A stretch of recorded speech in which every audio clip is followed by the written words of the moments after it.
new faces as well.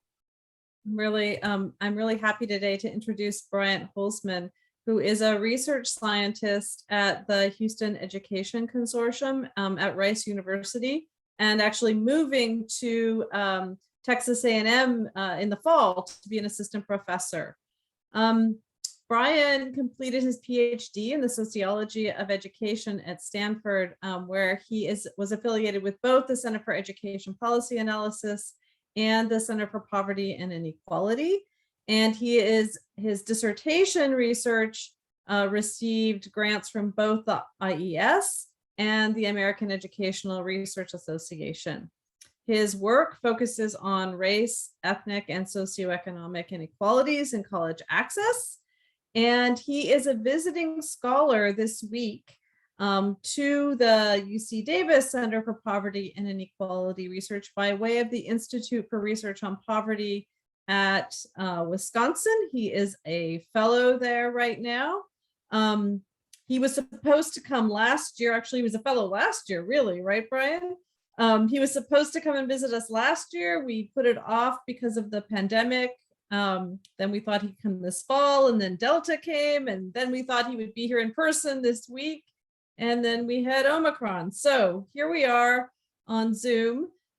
Usually when we have a speaker here, we have lots of meetings and dinners and things like that. I know many of you have already scheduled meetings with him, and that's great. If you would like to schedule a virtual meeting with him later this week or even sometime in the future, I'm sure Brian would welcome that. And feel free to reach out either to Jessica Harold or to Brian himself to schedule that. We'd really encourage you. But thank you so much for coming. I know we're all zoomed out at some level, but I know this is going to be a really interesting talk and really important talk, and I'm really excited that Brian is here. So take it away, Brian. Oh, I guess I should say one other thing, which is that for those of you who have not been to these before, we try to mostly put questions into the chat until Brian is done with his talk. Hopefully Jacob will be here. Jacob had another meeting. Hopefully Jacob will be here to monitor for the Q&A because he's much better at it than I am. But if not, I will be running the Q&A and I will use the chat functions, but you can also raise your hand afterwards and we'll go from there. So if you have a clarifying question, you could put your hand up now and we'll try to resolve it. But for the most part, that's how we'll sort of run things.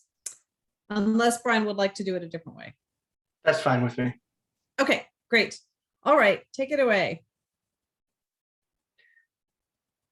All right, thank you, Professor Page, for inviting me here today. I also want to thank the rest of the Center for Poverty and Inequality Research, as well as the Institute for Research on Poverty at the University of Wisconsin-Madison.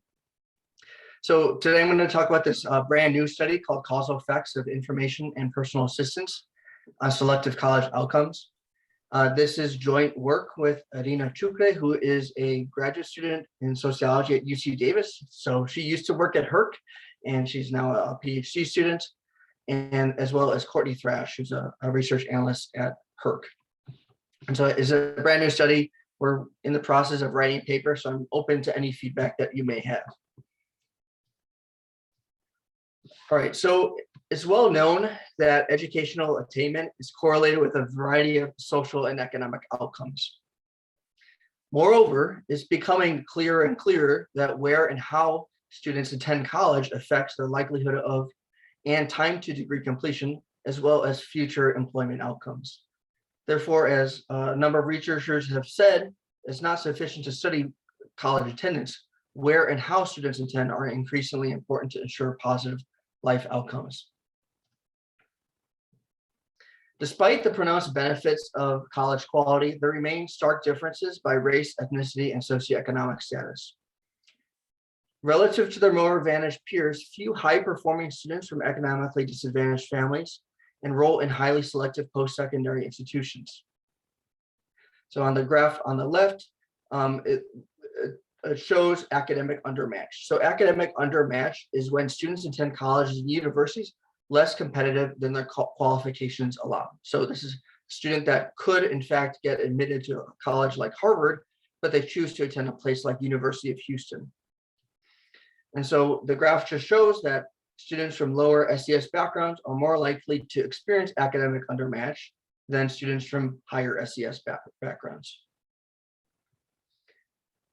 Oh, and academic undermatch is problematic because students from marginalized backgrounds are more likely to experience it, but also because there's clear benefits of attending selective colleges. Selective colleges are more likely to offer financial aid as well as offer packages that not only basically allow low-income students to attend college for free, they offer more support services during college to increase retention rates and subsequently have higher graduation rates. And they also have yield greater economic returns, particularly for students of color as well as students from low-income backgrounds.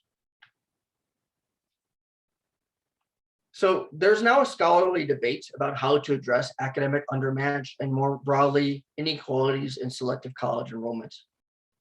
So a number of studies have focused on low-touch information interventions.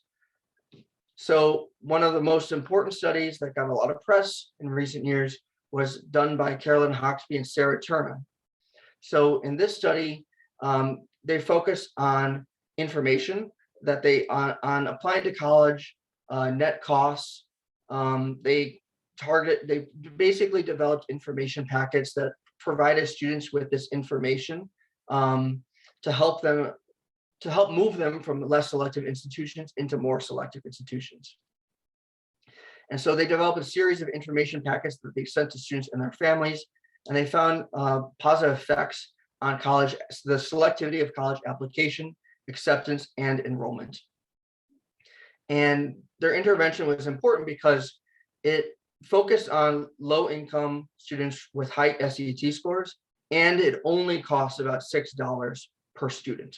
So it was a very low cost and cheap intervention that could possibly be scaled up. In more recent years, there's been other types of information interventions, although the results are more mixed. So some studies have found positive effects of information on college outcomes. So recently, Donarski et al., they developed an information packet intervention that focused on financial aid in the state of Michigan, and they found pretty large effects.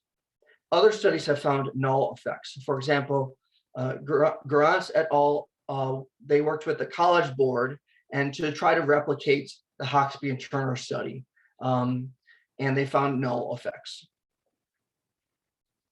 On the other hand, there's been a number of studies that looked at personal assistance, so more intensive interventions that provide people with, college advising support or support in the financial aid process. So one of the most important studies in this area is the Bettinger et al. H&R Block FAFSA study.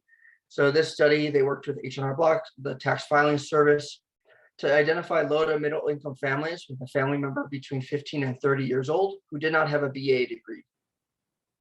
And in this study, they randomly assigned people that fell into that group to receive information about about filing the FAFSA. And the more intensive treatment group, they actually help import their tax data into the FAFSA and file it.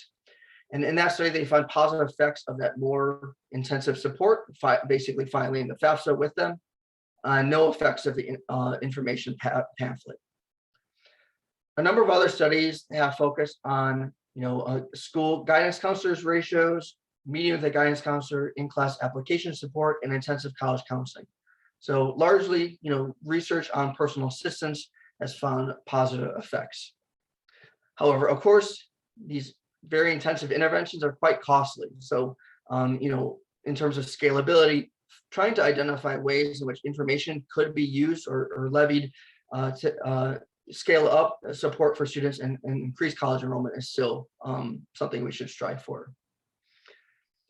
So in this study, we focus on a program called the Top College Access Program. That's the pseudonym. I'm going to call it Tcap. And though this is a program that's focused on low income or first generation students in high school, and the goal, who are all high achieving, and the goal is to help them apply to and enroll in selective colleges and universities. So in this study, we're looking at the effect of it being admitted to Tcap, and we also also simultaneously look at information sharing, and I'll get to that in a bit, on the following outcomes: SAT scores, applying to selective colleges and universities, the number of applications submitted to selective colleges and universities, and then finally enrollment at selective colleges and universities. So to preview the findings, we found no effect of Tcap on SAT scores. We found positive effects of Tcap on applying to selective colleges, the number of applications submitted, and as well as enrollment. And the effects are quite large. They're about 0.4 standard deviations. And then we found no effect of information packets on any outcome. All right, so next I'll talk about the interventions. So what is the Top College Access Program? So this is a program that's focused on high-performing first generation and economically disadvantaged students. So in terms of first generation, to be eligible, you had to satisfy either one of those conditions. You have to either be first gen or economically disadvantaged. Most students are both. And so in terms of first gen, that was defined as neither parent had a bachelor's degree. And then economic disadvantage is basically being eligible for free or reduced price lunch or other public aid programs. And the goal is to increase selective college enrollment and completion and decrease academic undermatch. So the program provides several different services. The core part of the program is the after-school programming. So at each school, there is a counselor that specifically focuses on this program. They meet with students in small groups between 6 to 12, once a week after school for several hours. And then the program lasts 2.5 years. And so they provide a lot of information on how to look for colleges, what to consider in your college search, the different components of the college application process, like the personal statement, and then also how to look for and apply for financial aid or other scholarships. They also do some SAT prep, although it's basically outsourced. They provide students vouchers to take an SAT prep course at a private company. Big part is college application advising. They also take students and their families to New England to tour a bunch of colleges and universities for about a week or 2 weeks the summer before the senior year of high school. And then they also provide their alumni support as well. So how were students selected for this program in the 2016-17 school year? So there was an application that students submitted in fall 2016 when they were sophomores in high school. And students' applications included their grade point average, their PSAT scores. They had to talk about their extracurricular activities, participation and leadership, and then answer some essay questions. Each of these components was scored. They also gave a couple points to students who were male and or Black, and that was due to historical underrepresentation of applicants from those two groups. And this was a 95-point scale. So each school in this district determined their own cutoff to advance to the next phase, which was an in-person interview. And so I say each school determined their own cutoff is because the district wanted to ensure that the program had adequate representation at all schools in the district. And given patterns of segregation in the district, if they set a single cutoff for admission to the program, then all the students would be clustered at 1 or 2 high schools.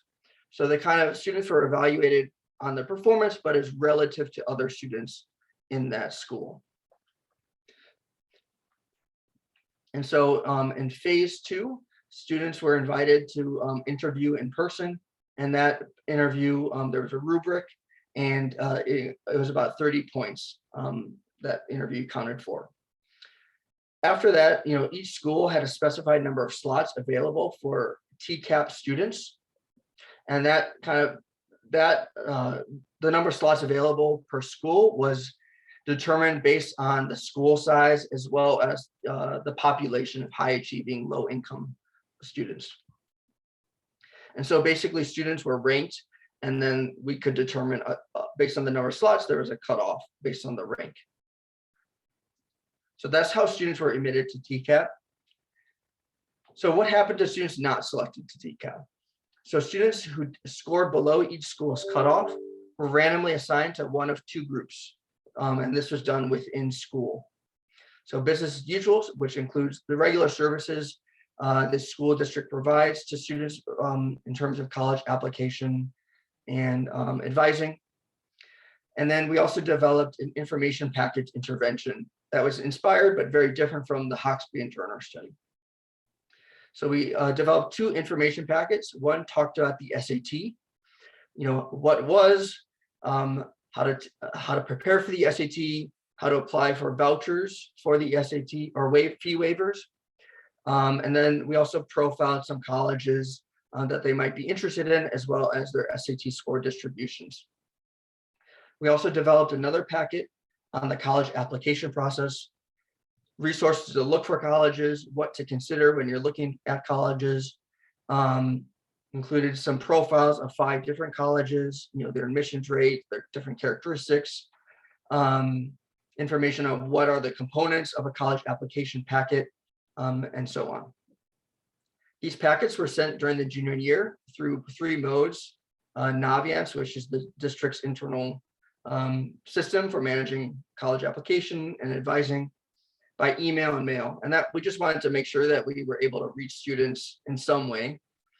And then these packets were sent, the SAT one was sent in fall 2017, and the college application one was sent in spring 2018. So this is an example of what parts of the packet look like. We embedded these kinds of tables throughout that profiled 5 colleges: University of Houston, UT Austin, Rice, and then 2 out-of-state colleges, Harvard and Williams. And so we just kind of showed, this kind of shows what kind of school it is. It's ranked according to US News that year, the size, and the location. So, one contrast from the Hoxby and Turner study is that they were able to customize each packet based on data that they had from the college board. We just weren't able to do that because of timing and capacity, as well as the data limitations. We didn't have data on students at the time these packets were sent. And so just to review, this is our timeline of the study. So students applied in early fall 2016. They were selected for the program in late fall 2016. The program began in spring 2017 when the students were wrapping up or halfway through their sophomore year. In the junior year, the information packet was sent in fall, and the application packet was sent in spring to students in that group. Students graduated high school in spring 2019, and then their first fall enrollment would have been in fall 2019. All right, so some data and methods.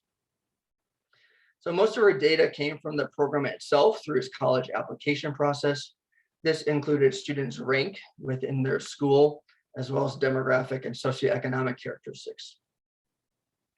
We also had access to some student level administrative data. Specifically, we included measures on advanced course taking, AP and IB course taking, for instance, as well as their high school endorsement. So that's unique to Texas. An endorsement is basically a high school major. There's 5 of them in Texas high schools. So we did include measures on students' endorsement choices. We also, in terms of our outcome data, we pulled data. We had data on the SAT scores of students. Application data came from 2 systems: Apply Texas, which is the state's basically their common application for the state of Texas. That includes public and private college applications. And then we also had access to common application data. So that allowed us to see whether students applied to colleges outside the state of Texas. And then in terms of enrollment, we had data coming from the National Student Clearinghouse. And then we merged that with data that we hand coded on the Barron's College Admission Selector. And I'll talk about that in a bit.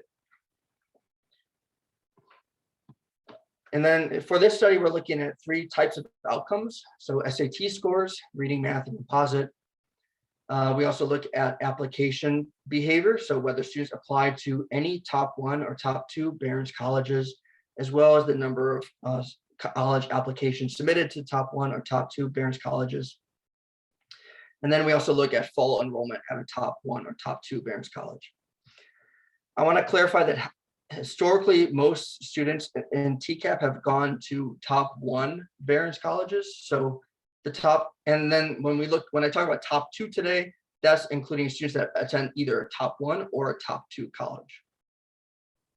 So what are these top 1 and top 2 colleges? So in the Barron's ratings, colleges and universities are kind of rated and ranked in I think it's about 6 categories, and that's based on the average high school rank of students admitted to the colleges, their high school grades, their SAT scores, and the admissions rates of the colleges. So the top 1 category is the most competitive category. So examples in Texas include Rice University and Southern Methodist. And then the top 2 category includes colleges like UT Austin and Baylor University. So our analytic strategy for this study is a regression discontinuity with a layered randomized control trial. So the challenge is that students are not randomly assigned to the program. And so a simple comparison of selective college outcomes among Tcap and non-Tcap students would lead to bias estimates. For example, it would be unclear whether the selective college enrollment rates among Tcap students are related to the program or unobserved characteristics like their college aspirations.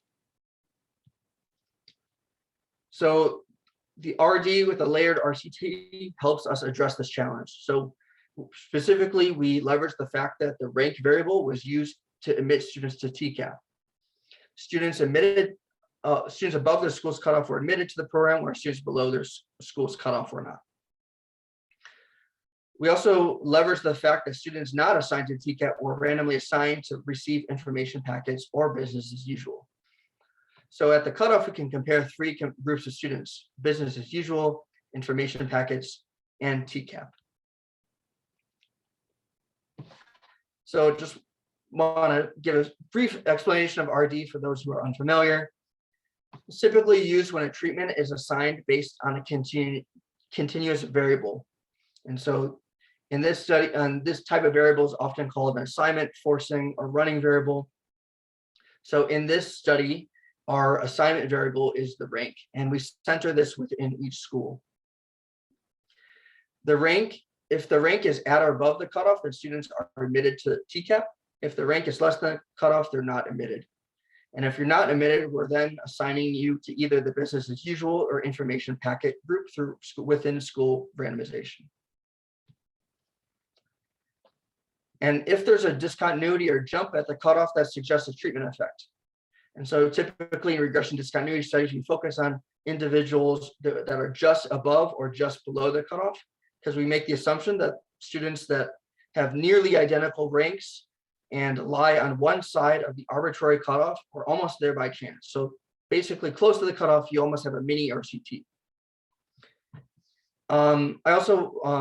A pleasant feature of RD is that you can also show these results in graphical form, and we'll be doing that today. And a couple of things I want to mention for those interested. Our preferred model ended up being a linear model with the same slope on both sides that seemed to fit our data the best. And then all our models include school effects to account for the fact that each school had its own cutoff. All right, and so on this is kind of an example. So on this graph, we have our selective college enrollment rate on the y-axis, and we kind of graph that against on the x-axis, our centered rank variable. So the vertical black line shows the cutoff for admission to Tcap centered at 0 within each school.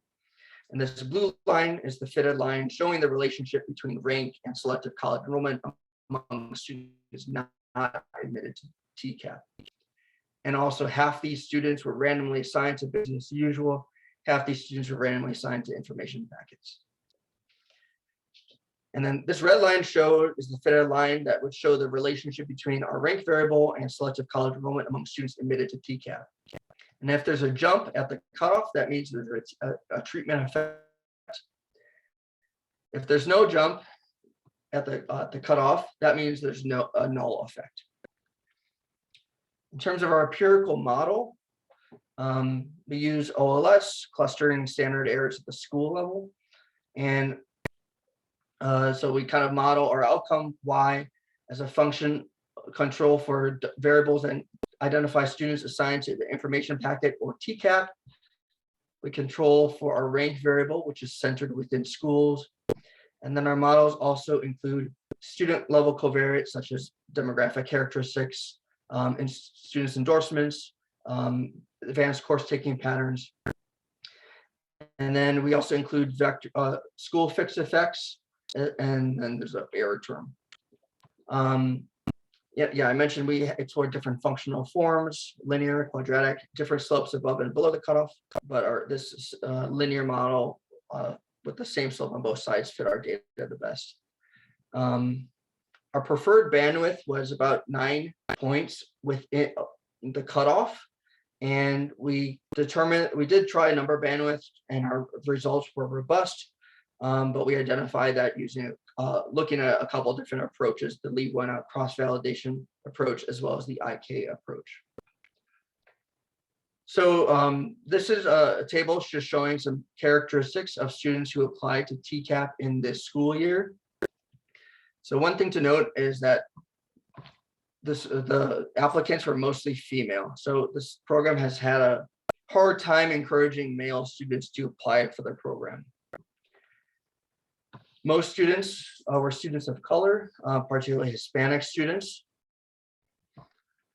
And then about 3/4 of students were academically disadvantaged, and close to 3/4 were first generation college goers. And most students were both, or I think about half were both. And then in this school year, 1,078 students applied to the program. 262 were admitted to Tcap, and the remaining students not admitted were kind of randomly assigned to business as usual or information packets. All right, so now I'll turn to the results. So what was the effect of Tcap and SAT reading scores? So basically, we found no effect here on reading scores for Tcap students or even information package students. Basically, there's really nothing going on in terms of SAT scores. We did look at differences by gender and race ethnicity, and we also found that there were no subgroup effects there either. So this is probably not surprising. The SAT component of the program was virtually outsourced. They provided vouchers for students to take an SAT prep course at a private company. The program did say that most students took advantage of the voucher, but we don't know any information on to what extent they attended. We don't know about the quality of that program or the quality of specific instructors. It's possible that students, Tcap were finding other ways to prepare for the SAT, like signing up for a course or a test prep book. So it's definitely the least intense part of the program because it's basically outsourced. We found similar null effects when looking at the math component of the SAT, as well as the composite SAT scores. All right, next we're going to look at selective college application. So first, we're going to look at whether students apply to any top 1 Barron's College. So we find pretty large positive effects of Tcap on applying to a top 1 Barron's College. So 47% of students in the business as usual group applied to a top 1 Barron's College. 46% of information package students applied to top 1 Barron's College, and 2/3 of Tcap students applied to top Barron's College. So that Tcap effect is about 20 percentage points.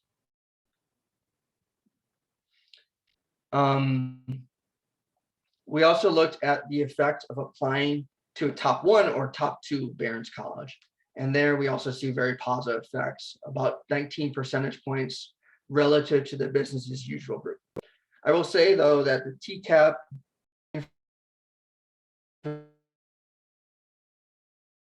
information packet difference, even though it is, but I think that's the only non-significant Tcap versus information packet coefficient we found. We also looked at the number of applications submitted to top 1 or top 2 Barron's colleges. And so on the y-axis is how many selective college applications that students submitted through Apply Texas or the Common Application System. And we see that students in the business as usual group applied to 1.76 selective colleges on average, whereas students in the information packet group applied to 1.61, and students in Tcap applied to approximately double, 3.35 different schools. And so that's about a Tcap effect of 1.59 more applications submitted. When we expand our definition of selective college applications to include the top 2 category, we also see a very positive effect of Tcap, about 2.78 more college applications submitted by Tcap students. And then we looked at selective college enrollment.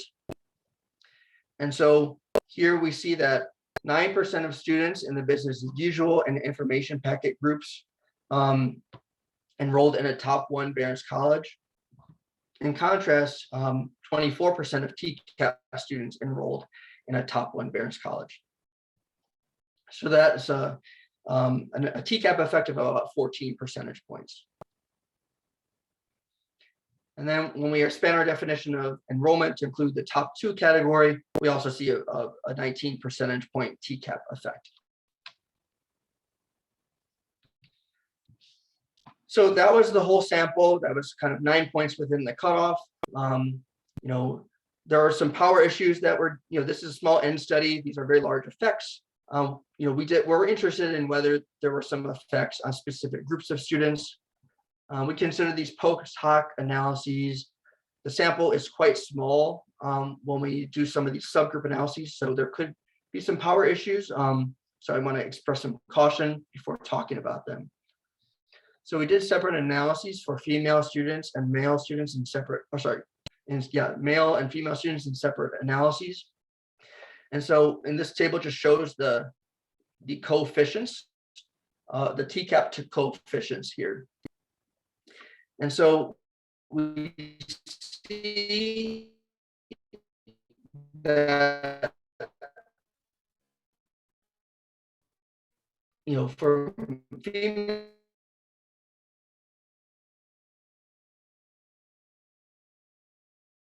students in terms of applying, the number of applications submitted, as well as fall enrollment. Sure, I think there's definitely some power issues given, especially since the sample of male students, about half the sample of female students in our sample. But I think from these results, you can probably conclude that male students, at least they benefit less from this Tcap program than female students. We also looked at effects for Hispanic and Black students separately. So in terms of applying to a selective college, we see some mixed effects going on by race. It looks like Black students were much more likely, the effects for Black students are about 41 percentage points on applying to a top 1 Barron's college. These other coefficients are pretty large, so that could be some power issues. But when we look at applications, number of applications submitted, you see very positive effects for both Black and Hispanic students. And then when it comes to fall enrollment, we see positive effects for Black and Hispanic students, but null effects for Black students. And given the size of the coefficients, I don't think there's a power issue going on there. So maybe there's something happening between when Black students apply to college and enroll in college that maybe questions of fit arise that is kind of influencing their decisions about enrollment. But again, this is post hoc. The samples are pretty small here. We did a number of robustness checks. You looked at some manipulation checks around the cutoff. We did some balance checks. We tried a bunch of different bandwidths from the cutoff as well. We also did some fuzzy regression discontinuity analysis using partial compliance data. So I talked, when I started off the this presentation, I said we're looking at whether students were admitted. So not everyone who was admitted to the program complied. So some students who were admitted declined to participate in the program, and then the schools would pull students from the wait list into the program. We only have partial compliance data through September of 2017. The school district did not provide any compliance information beyond that. So we consider our fuzzy RD analyses kind of a robustness check more our main analysis, since we don't have full information on participation through the end of high school. There was probably, based on what we know about the program, we think most of the movement of students between treatment conditions happened within those first several months. So we did look at the compliance rate within that period, and it was about 85%. So the fuzzy RD results just are consistent. They just increase the size of the coefficient. We also explored some non-parametric approaches, local polynomials, did some other placebo checks, as well as imputing missing data. And then also we did some IPT weighting as another alternative. All right, so to sum up, we found no effect of Tcap on SAT scores. As I mentioned earlier, I don't think this is too surprising. Tcap is less about SAT scores and more about supporting students through the college application process. They also outsource their test prep support to this external company. And so we don't know much about what that looks like. That test prep course was probably very different from the one-on-one attention students receive for college applications and enrollment. Although the program says they think almost all students use the voucher, we don't know how diligent they were in attending the classes. We don't know about variation between test prep staff and administering the program, et cetera.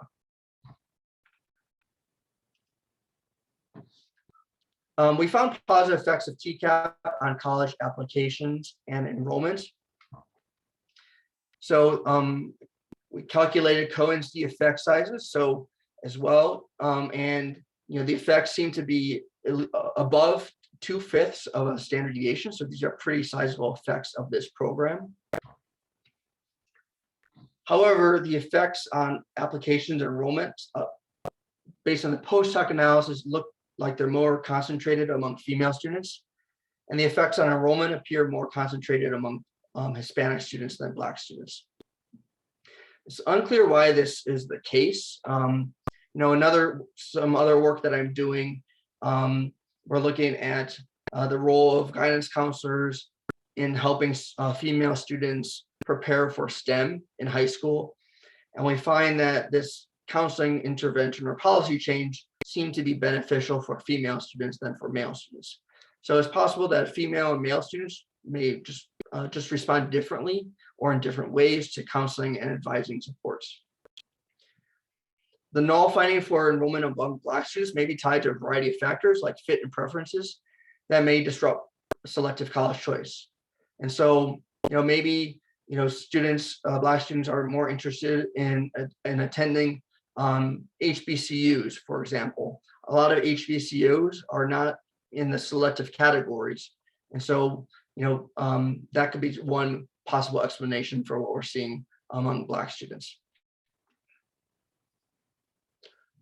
We also found no effect of the information packets on any outcome. I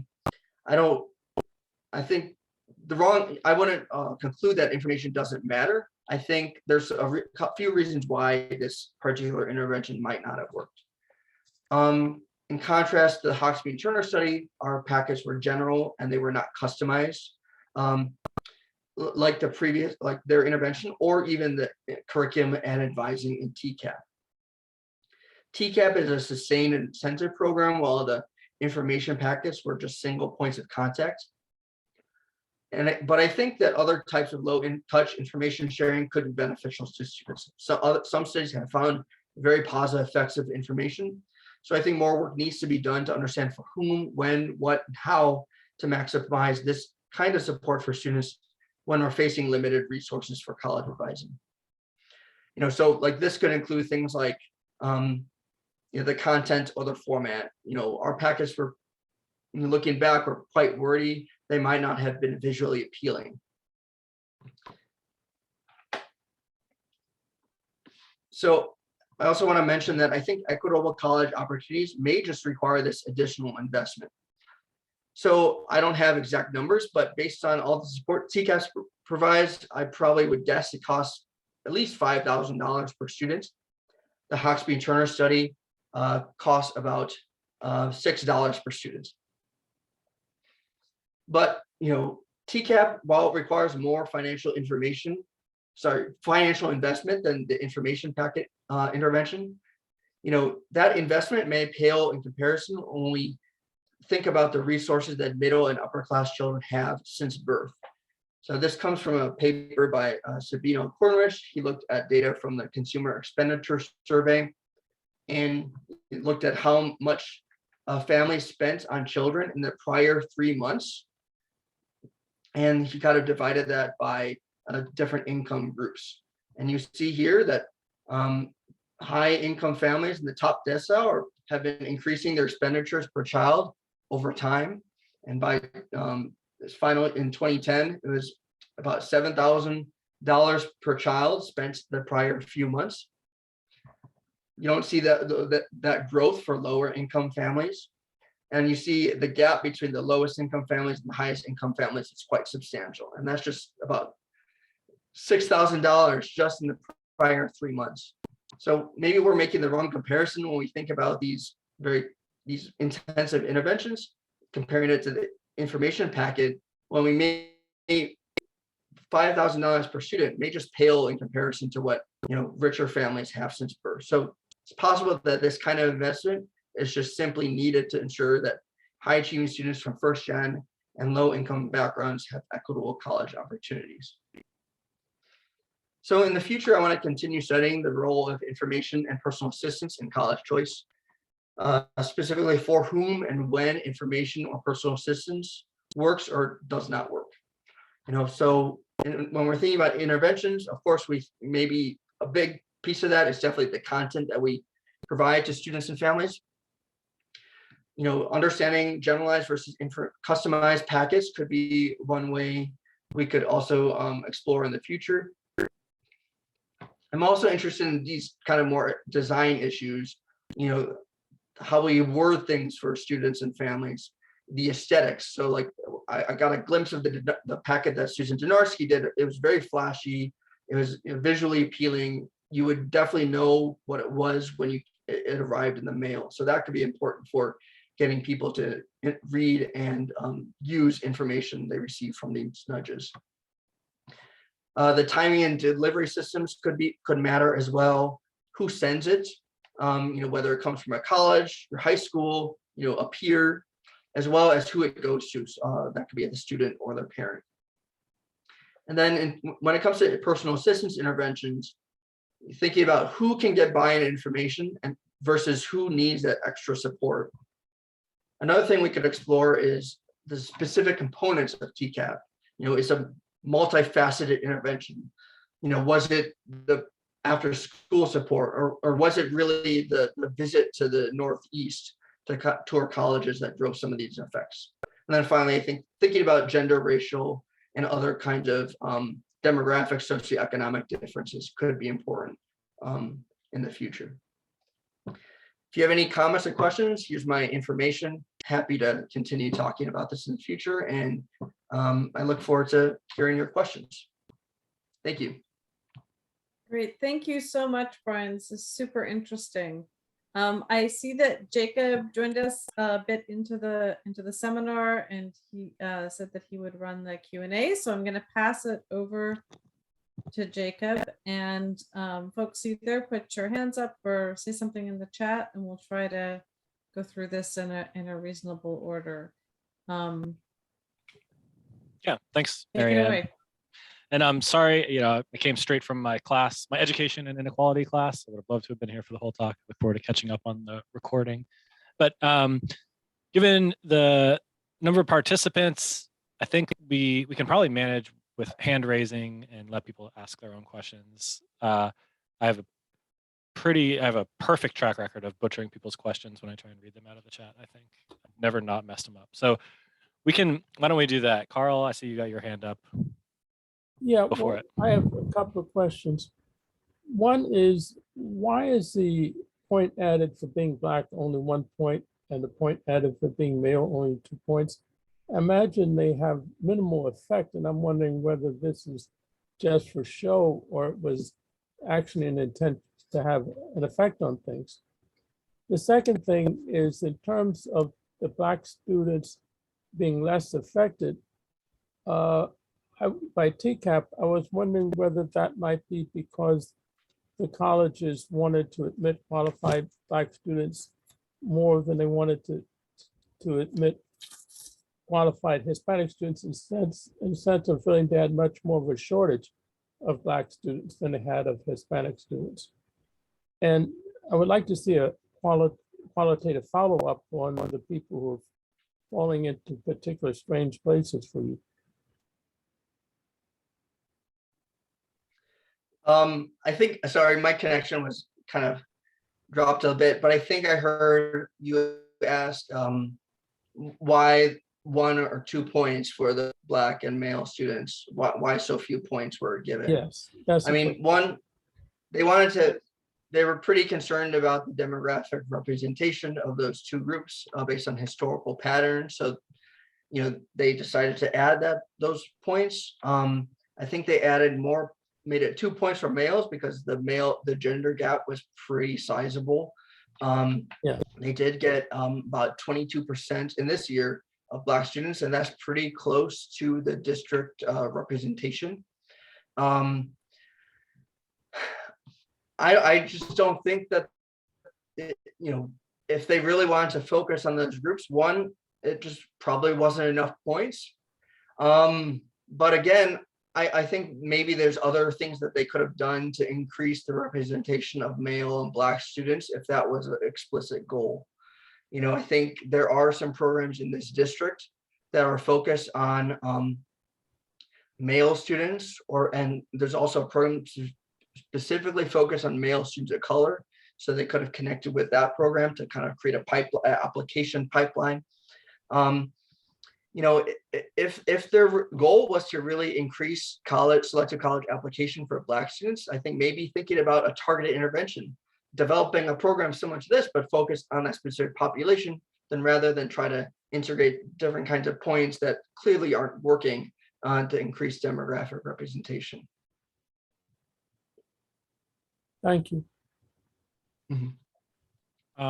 Professor Page.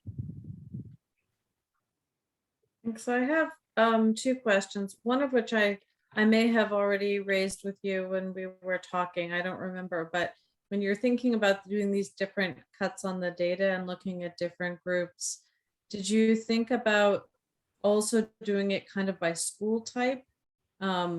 And I think we did talk about this, because my thought was essentially some schools might be providing this information kind of on a more school level basis. So that was one. And now that I'm saying it, I think we did talk about it. My other thought was about why you weren't finding anything on the just the pure information front. And I think you said at the beginning of the talk that initially the students are selected in sort of the initial round based on their PSAT score, along with some other characteristics. And I know from my own kids going through this, that when you do the PSAT, if you do pretty well on the PSAT, you get a lot of information from schools with lots of glossy brochures and generally some information about costs. And so I wondered if there's something about the design of just sort of providing more information that, like, what are the differences kind of in the information that was provided and then the competitive, was it just kind of like replicating information they were getting anyway?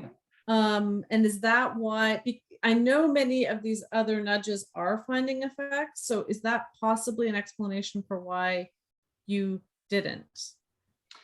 So regarding your first question, the school type, I think that's a great suggestion because there is variation across school, college going among schools in this school district. So we could try to look at that as another kind of subgroup analysis.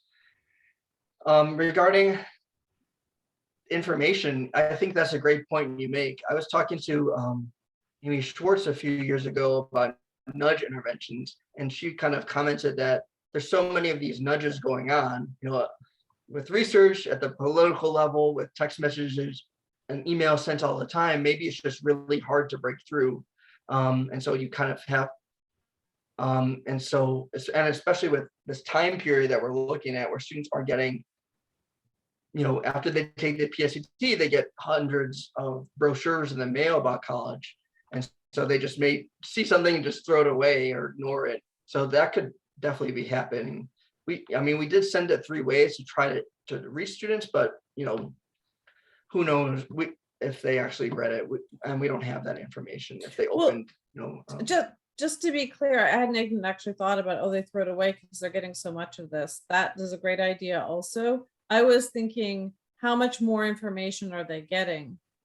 Yeah. And they are like, they're getting the information, and so are their, you know, their similarly scoring control.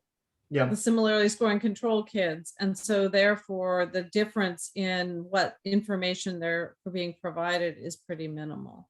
Yeah. Yeah. There is this district does have, they call them college success advisors at each school. They're supposed to work with,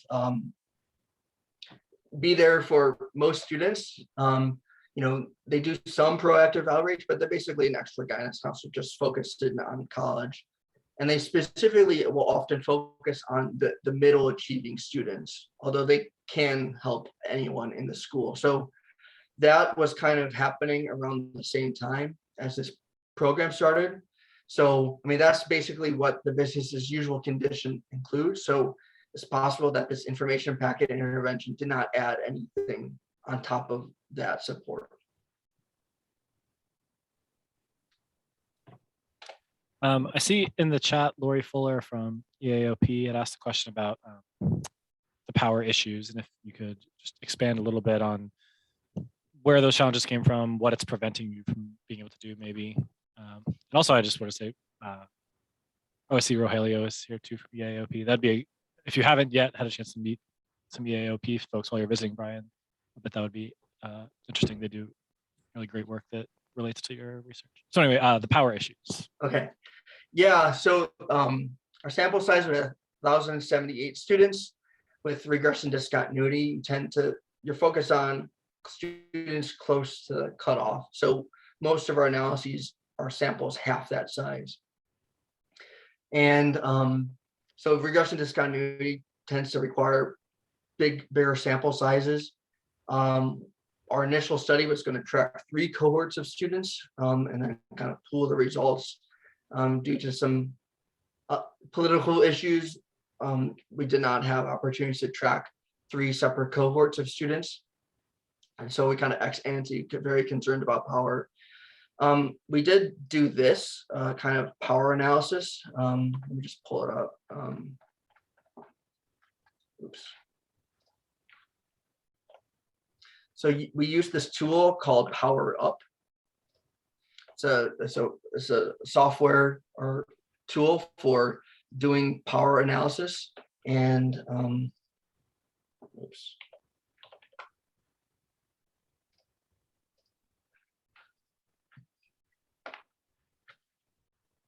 I'm sorry, I'm having trouble sharing this.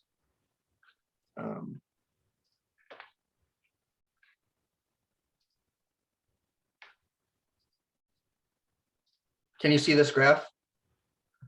Okay, yeah, so this plots our minimal detectable effect size by bandwidth. And so, this is 0 on the left, is 0 points from the cutoff. On the right is 60 points, which is basically the whole entire sample of applicants. And then this is our minimal detectable effect size, so it's kind of comparable to that going as D. And what you see here is at very small samples, the smallest effect size we can detect is above 0.4 standard deviations. And even if we include our whole sample, our smallest effect size is about 0.33. So the effect size, so our preferred bandwidth is about 9 points from the cutoff. So that our minimal detectable effect size looks like it's probably around, somewhere around here, which is like the effects that we were able to detect.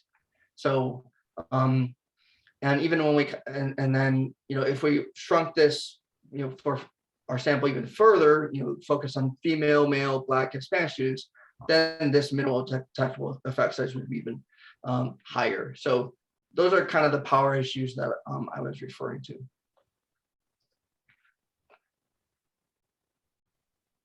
Great, thanks. And Power Up, something you recommend to students in here and so forth? Good software, easy to use. Yeah, I like it. Another one is Optimal Design. I think Power Up is better. It's easier to use.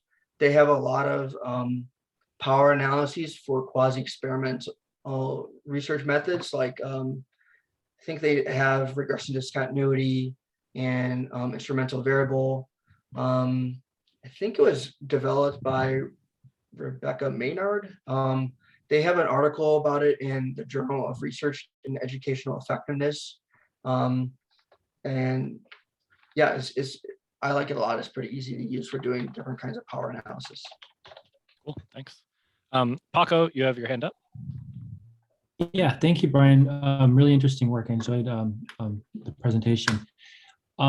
So this, my question builds on Marianne's question about what information they were lacking, if they were lacking, and then what they gained.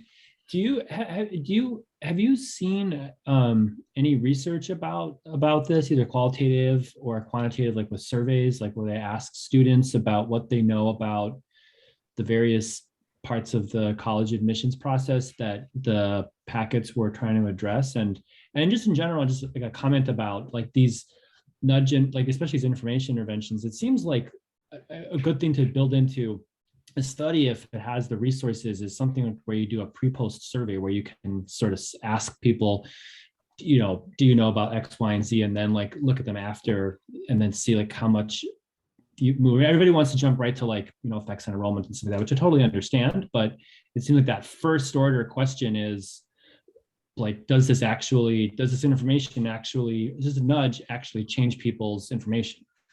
So yeah, so that's actually something I would like to explore in the future. And I kind of started doing it in my dissertation. There's not a lot of data or studies out there that ask students what they know.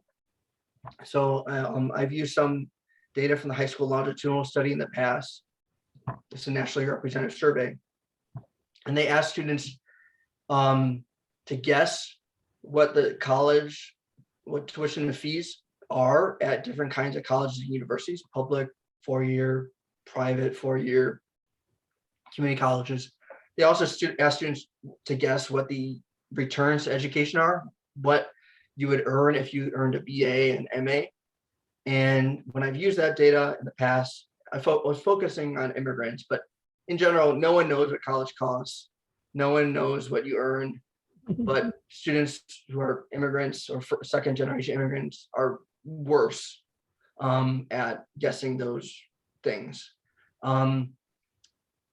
Although you do see, when you look at some intersections with achievement, the gaps are largest at the high end of the distribution. So when you're focused on students with high GPAs, the immigrant generation gaps and what students know about tuition and fees are largest. At the bottom of the achievement distribution, everyone is equally bad at guessing what college costs. And so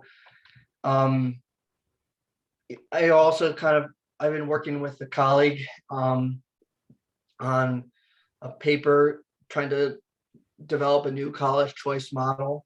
And part of that is talking about information. And I think there's two types of information. There's more explicit information. So knowing the facts about college, like so knowing what tuition costs at different kinds of colleges, but there's also this more heuristic kind of information. So like knowing how to navigate the system, you know, of the college application process, who to go to when you have questions, for instance, or what are other resources that are available. And so kind of navigating is a different kind of information than I think what our packet intervention can address. So these packet information nudge interventions typically focus on explicit knowledge. So maybe it's less about that than it is more about how to navigate systems. And you know, this study, originally we were going to have a longitudinal qualitative component that got short, but we did interview students who had just been admitted to this program. It wasn't for this cohort, it was for a subsequent cohort. So we interviewed about 25 students who were just admitted, and we asked them about why they applied, what they were considering. And you know, they all kind of said that they just couldn't go to their parents for information on colleges. They knew what selective colleges were. They knew that it was beneficial to go to selective college. I think without the support, they would have probably gone to a four-year college, but they just needed support in how to kind of navigate systems.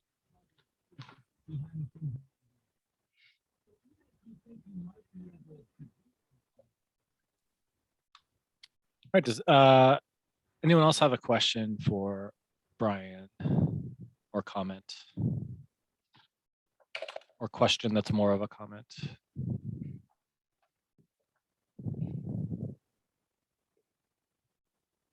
All right, then maybe everyone could join me in thanking Brian for the talk today. And thank goodness it was recorded. And I can tell I missed out on some really good stuff. So I'm looking forward to going back and viewing it. Well, thank you everyone for attending. And if you have any questions, comments, or suggestions, feel free to reach out. Thanks so much, everybody.